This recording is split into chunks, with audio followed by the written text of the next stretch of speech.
Madame la présidente du Congrès, Monsieur le président du Sénat, Monsieur le Premier ministre, Mesdames et Messieurs les ministres, mes chers collègues, je ne vais pas vous parler aujourd'hui de droit constitutionnel. Je voudrais, si vous me le permettez, vous raconter une histoire que je n'ai jamais racontée.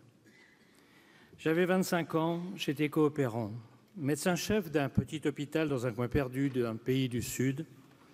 Hôpital est un bien grand mot, car les maigres équipements dont il disposait l'auraient à peine fait classer chez nous comme un dispensaire.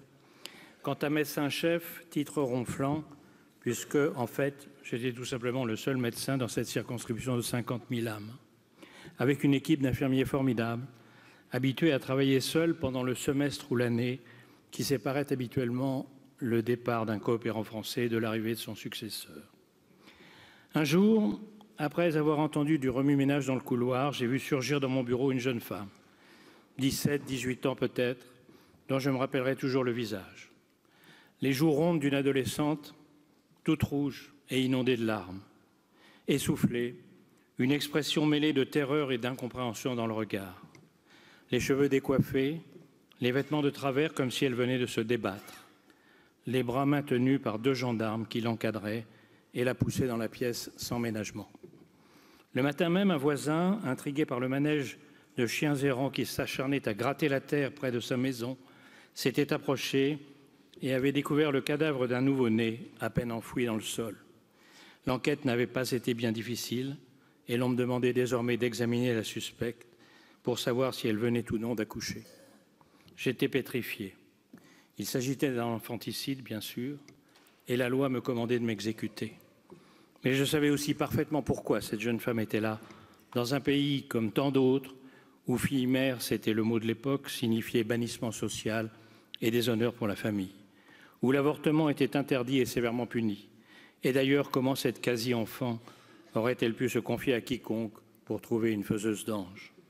J'imaginais sa vie au cours des derniers mois, engrossée par un séducteur de barrières, peut-être comme souvent par un parent, découvrant d'abord effrayé son retard de règles, puis voyant son ventre s'arrondir et masquant sa grossesse avec de plus en plus de mal, accouchant seule en se cachant, enterrant maladroitement l'enfant sur place, folle de douleur et de culpabilité, puis rentrant chez elle et lavant ses vêtements dans la terreur d'être découverte.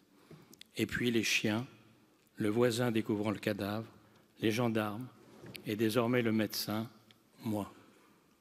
Je suis resté longtemps assis, le visage caché dans les mains, cherchant désespérément comment éviter l'inévitable. Seule la jeune femme et l'infirmière étaient restées près de moi, parlant ensemble dans leur langue que je ne comprenais pas. Au bout d'un moment, sollicité par les gendarmes qui s'impatientaient, l'infirmier-major est entré dans la pièce, suivi par l'un d'eux. Surpris par la scène, pressé par le brigadier et n'ayant manifestement pas la même vision du monde que moi, ni les mêmes scrupules, avant que j'aie pu faire un geste, il s'est approché de la jeune femme, a abaissé son soutien-gorge et pressé son mamelon, d'où a giclé le lait qui confirmait le diagnostic et les soupçons. Je revois encore cette adolescente, redoublant de pleurs, ressortir accablée entre ses 2 gardes. Je repense souvent à elle et à ses yeux d'animal traqué, et moi me demandant combien d'années de prison pour un infanticide, et surtout combien d'années de culpabilité, peut-être toute une vie, pour avoir tué son enfant. Des histoires comme celle-là, je pourrais vous en raconter d'autres si nous en avions le temps. Des avortements clandestins qui se terminent mal, des condamnations, des stérilités définitives. Chez nous, aujourd'hui, ces histoires n'existent plus, depuis la loi Veil. Et les interventions de ceux qui m'ont précédé ont porté notamment sur le fait de savoir si la liberté de l'IVG risque un jour d'être remise en question. J'ai voulu aborder un autre versant de ce débat et vous dire que 40% au moins des femmes dans le monde vivent dans des pays où les drames tels que celui que je vous ai retracé continuent parce que rien n'a changé. En étant le premier pays au monde à garantir cette liberté dans notre Constitution, nous allons susciter, là où nous sommes encore, sinon un exemple, du moins une référence, des débats, des prises de position, des avancées, j'espère, qui rapprocheront le jour où, comme ici, les femmes seront libérées de la peur, de la culpabilité et de l'impuissance à maîtriser leur destin. Au moment de voter mercredi dernier au Sénat, j'ai revu une fois de plus le visage de cette jeune femme dont la vie et celle de son bébé ont été anéanties.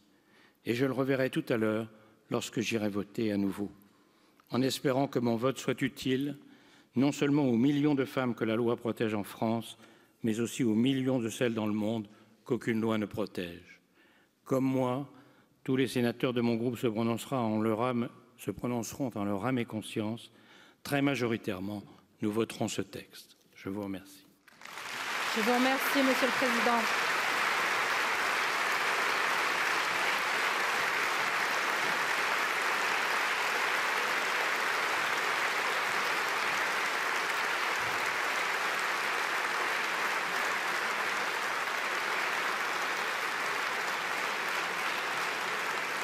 Merci beaucoup.